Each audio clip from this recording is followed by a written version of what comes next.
15.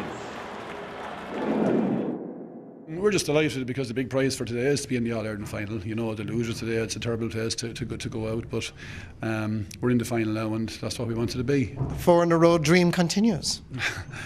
Well, look, if we win the All-Ireland final, we'll talk about that, but I mean, we're there as Tipperary or Limerick. I have no idea which team it's going to be, but I just do know that today's battle was a phenomenal battle, but the next day is going to be much harder again.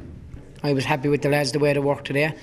We were behind on the back wheel a few times, but we stuck with it. We showed we have character. The amount of rubbish that was wrote after the All-Ireland last year, such as was unjust to them boys who have given an awful lot. So they did, and I think they showed it outside there today. So they did. Their work rate was incredible. So it was just one or two small little things, but don't have any doubt them boys will be back again. You know. I think they were just a small bit more clinical than we were. You know, they took their scores with a few bad boys and that, and I can't fault anyone. That was the greatest team performance Waterford ever done the last couple of years anyway, and we're just unlucky at the end. Credit to Waterford, all the performance by them after what happened last September. You know, one of those dream days when everyone went right for Kilkenny on the day, and wow, they came out there today. We threatened to pull away so many times, but they kept coming back for more. And you know, at the end of the game, they were hanging on there a small bit, but great to get out of there and great to get back into the Grove Park on the 1st of September. All right, another final. Donald Grady, could Waterford have done much more? I suppose there's work rate wise and application and effort they couldn't. I mean, I think Davy Fitz said it there in the interview, you know, that small things cost them, and I think when they look back at the video and they'll see what they did under a bit of pressure, right, I mean, they'll be a little bit disappointed with themselves, but you'd have to give them great credit. It was a magnificent game, and from start to finish they gave their all, and you know, you can't ask a team to do any more than that. Ger, Kilkenny have got loads of credit over the years, they've earned it. Are they still as strong and as hungry in your eyes as they have been in recent years? No, I think they're definitely not as good as they were last year, and I think they're more inconsistent this year than they have been in any other years since they started the 3 in a row. If you think in the first game against Galway, you know, it was Owen Larkin really got them out of that game. You know, they only won that game by 4 points. Then against Dublin, they only won by 2 goals. Martin coming for scoring 2-4. Today, Henry Shefflin was the man. Now, that's part of their greatness.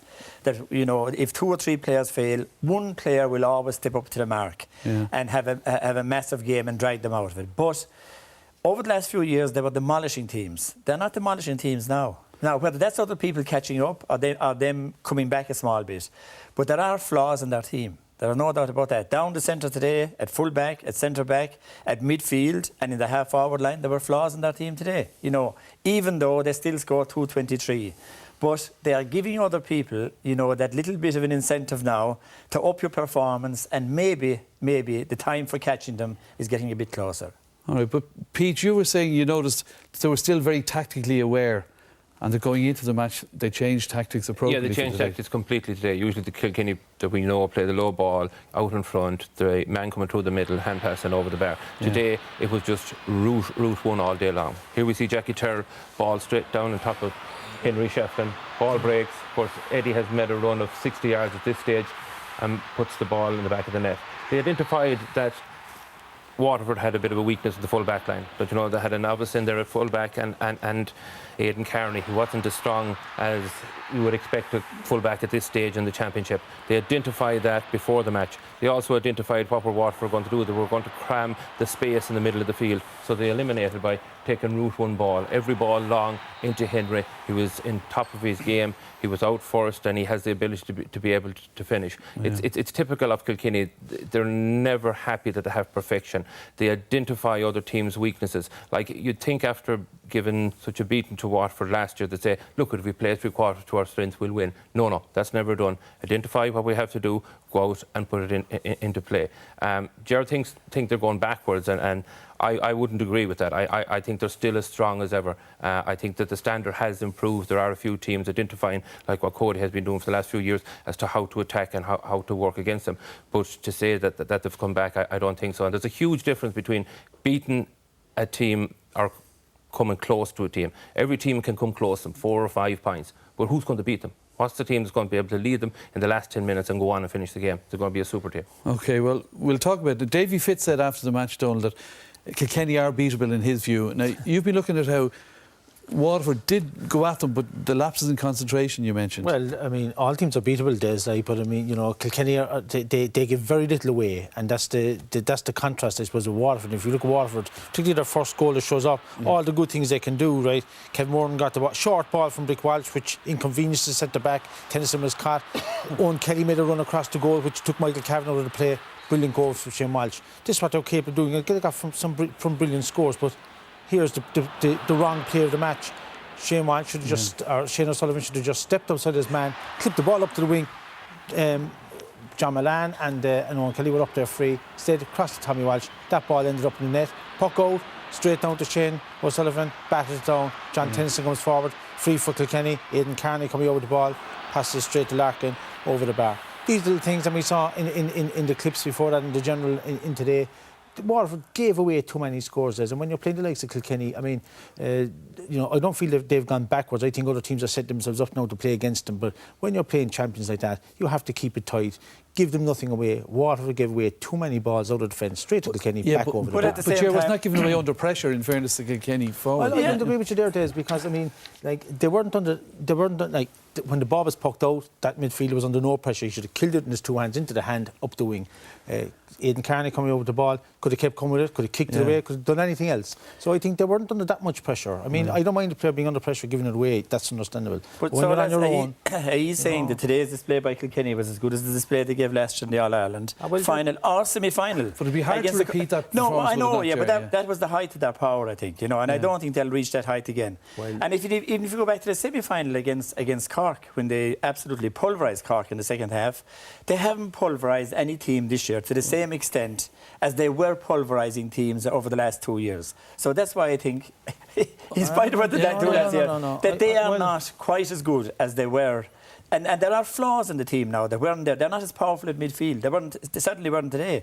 Yeah. You couldn't say they were as powerful at centre-back, that Brian Hogan was as dominant centre-back, that JJ was in trouble when he was ran out with a big, strong man, that the half-forward line, the half-forward line was well beaten as well. I mean, the thing is that Brian Hogan wasn't dominant centre-back because Waterford didn't do what they have done maybe in other years, or other teams have done, hit the ball straight down to him. They played it short, they played it up the wings, they ran at them. But my point is that if you took all the good things that Waterford did, right, but then put them against what, you know, I think they hit too many balls to Kilkenny without any pressure. And that'll cost you everything. Go to Kilkenny, look at what balls they struck away, very few. And that's the difference. But they had more wides today. Kilkenny had more. You know, it's easy, when the team wins, you point to all that the great things they did. But Kilkenny had more wides today than they had, I'd say, in the All-Ireland semi-final and final combined last year. Well, that just still shows. A big thing you didn't see with Waterford were better than last year, Jeremy. Waterford hit some terrible wides in the last quarter of an hour of the first half. That was really their undoing. You know, when they were trying to close that 6-point gap. Right, let's have a look at those, Pete. Some of those missed opportunities we had today on both sides. Yeah, Waterford had a few missed opportunities and a bit of indecision. John Milan gets a good ball inside here. We're only about a minute before half-time, and instead of continuing on and using the pace that he has and threatening the Kilkenny goal, he hits a poor ball wide. Owen Kelly hits a good ball in here. It hits the crossbar and it comes back into Dan's hand. Dan should have stepped left or right or moved forward or gone down, but again, it was a missed opportunity, even though I still think it was a penalty. Here we see Milan gets onto a ball again, and this is very unfortunate. Fantastic shot coming up here. Even a better save by Ryan. There was about 6 points in it at that stage, and had any of those gone in, it might have been a different game. Well, they were counteracted too by, you know, great run there by Richie Power and just over hit the pass. That would have been a certain goal if it was properly done. And again, Richie Hogan, who was tremendous when he came on, right? Great pass there, great vision. And TJ Reid showed his experience by stepping back inside. If he had just taken another step towards the end line, he had a simple goal, right? But, you know, there was missed opportunities. But that, I think, was reflected the play up and down, right? It was a magnificent match, right? End-to-end stuff. And, you know, you couldn't fault players for those. OK, well, can I bring it back to the general standards then? Kilkenny, you think, might have slipped a bit. What about the rest of the country? Is the standard in the other counties lower than it was 10 years ago? We were just talking to a number of people today before the game about the year, you know, and saying, what game would you look back on over the year and say it was the best game of the championship so far, up until today? And you'd have to say it was probably Kilkenny and Galway and Tullamore. That was the best game. Go outside of that, and you're looking at Tipperary maybe for 20-25 minutes in all the matches they played. You're looking at the last 5 minutes of Waterford's last game against Galway. There was very, very little else. You know, it has been a very dull championship until today. Joel, but what about standard? Is the standard as high? Are we maintaining the standard of hurling nationally, do you think, Chair? Well, Kilkenny have set the standard, you know, and it's up to other people to come up to that standard. Now, the two lads here would argue that they are coming up to that standard. I would have said today that Kilkenny were back from the standard that they have set over the last 2 or 3 years. You see, John made a point that Kilkenny had a lot of wides today. Well, if they had scored those, like, they would have gone away from Waterford. But my thing is that, you know, the teams are setting up now to play. They know they can't go toe-to-toe with them full 15 aside and play, you know, swashbuckling hurling like the 60s, hit the ball up the field where you get skinned. So I don't think the standard of hurling has dropped. Great, like, it's just that Kilkenny have way better forwards than everybody else, and they're highly skillful. Waterford showed today they're highly skillful, but they still do the little things wrong. Pete, what do you think of it? Are Kilkenny still as far ahead as the others? Is the gap closing? I still can't see who's going to beat Kilkenny this year, regardless of who wins next year. And you can say they're slipping or they're not as good as they were. Yeah. I don't agree with that. I still think Kilkenny are a serious outfit, but I do agree that teams like Galway, Tipperary, Waterford, teams like that are planning everything around how to beat Kilkenny. Okay. And every day that Kilkenny go out, they're going to meet a new element of surprise. They have to be able to cope with that. And they are able to cope with that. And even this championship, even the championship last year, I can't remember a time when I thought that Kilkenny were going to lose. Maybe it'll happen in the final. Maybe I'm totally wrong. I don't think it will either. I know. Well, when you have 6 forwards of the quality they have, you know... 9 forwards is the quality they have. Yeah, you would say 9. One of them is always going to come up trumps. Yeah. You know, no other team has as many great forwards as they have. And that is really the big difference. That 4 of their forwards can be held and the other 2 will carry Kilkenny through. Now, in spite of all their forwards not playing well, they've got 223, they got 120 in the first game and got 280. Now, those are massive scores, even though all the forwards are not playing as well as they can play. When you look through their team days, right, the thing that sets them apart is not just that they're very quick, their forwards are very quick, and they're very flexible. Shefflin put on Aidan Carnish at the edge of the square last year, put on the inexperienced Kevin Moran, and he destroyed him the first 10 minutes, and that set the platform. So they have that flexibility. They're tremendous. Watch their warm-ups. I said this the last, and watch their warm-ups. They give their first touch is unbelievable, and I said that's the difference. All right, the skills. The nominees for man of the match, Donald. Well, that for me was easy enough today, Des. I think Kilkenny, John Tennyson, I thought had a fantastic game at left half back, drove forward every opportunity, and I suppose you'd have to say that Waterford's Brick Walsh really had a tremendous game. You know, held his own centre back, was tremendous all through, and has had a very, very good year. But I mean, the standout again, we'd say was Henry Shefflin as well, the standout Kilkenny forward. All right. And Pete, who did you decide to give the award to? Well, after scoring 114 and 1-6 from play, Henry is man of the match. Right from the word go today, after 20 seconds, he had the ball over the bar. His dominance on the square was vital to the result of the match. And his leadership throughout the game. And the thing about Henry is he goes as hard for the ball that he doesn't have as the ball that he has. Yeah. And he's vital to Kilkenny. And what I always liked about Henry is he gives you the same performance whether you're 4 points up or whether you're 4 points down. He never stops working. And the sign of a great player is when you need him. And even when he was younger, when Kilkenny were 2 or 3 points up, down, that's when himself and maybe Comfort would appear. OK. Well, then let's hear from the man of the match, Henry Shefflin. So Rory Sheridan, sponsorship manager Guinness, presents the GAA Hurling Championship Man of the Match to Henry Shefflin. Well done. Henry, that was a pretty tough match outside there today, but you really showed your character. Yeah, I think so. It's a Northern Ireland semi-final, so you know, it was obviously always going to be a tough match. And to be fair, Waterford were a very good team. We knew last year the All-Ireland final wasn't the Waterford we know, and I think we saw it today. They fought and harried, and they kept on going to the last minute, and put us to the pin of the collar. But that's what we want as well. You know, we all enjoy playing hurling. We all enjoy tough, good games of hurling. I think that's what it was today. Ger, he's maintained his appetite down through the years, hasn't he? Well, just look at the physical shape he's in. You see Henry before a game and you see how lean he is, you know. The shape he keeps himself in, the hunger he has for the game, the leadership.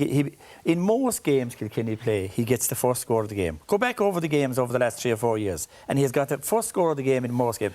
And it's how hard he works, even when the days he's held. Yeah. Like he played against Galway 2 years ago and he didn't get a score from play, but he worked. It doesn't matter. He's such a genuine player and a genuine team player. I mean, it's very hard to think of anybody that we have seen that has he the been best better than you've him seen? over such a long period of time. It's a big debate, I suppose, who's the best. But how do you try stopping him? Do you play someone in front of him, a second defender, or what? Very difficult days, but I think there's always an education to go up to the stand and just watch Shefflin, because what he does is he drifts away from the play. He takes a chance, took a gamble on that ball being missed by Aidan Carney. Right? He's such an intelligent player, and his work rate. I mean, you know, lots of players of his ability are like prima donnas. They'll tuck away the goal from the edge of the square, or they'll hit a few fancy ones when they're 10 points up. But the work rate is what cuts him out for me. I think that, you know, fantastic player. You know. OK, well done, Henry. Then, well, coming up after the break, we'll see a fantastic game between the minors of Kilkenny and Tipperary, and Mayo take on Meath for a place in the All-Ireland football semi-final. Yeah, you're welcome back to the Sunday game. Now, coming up later, we'll be looking at the football battle between Mayo and Meath. But first up, it's a great minor hurling semi-final between Tipperary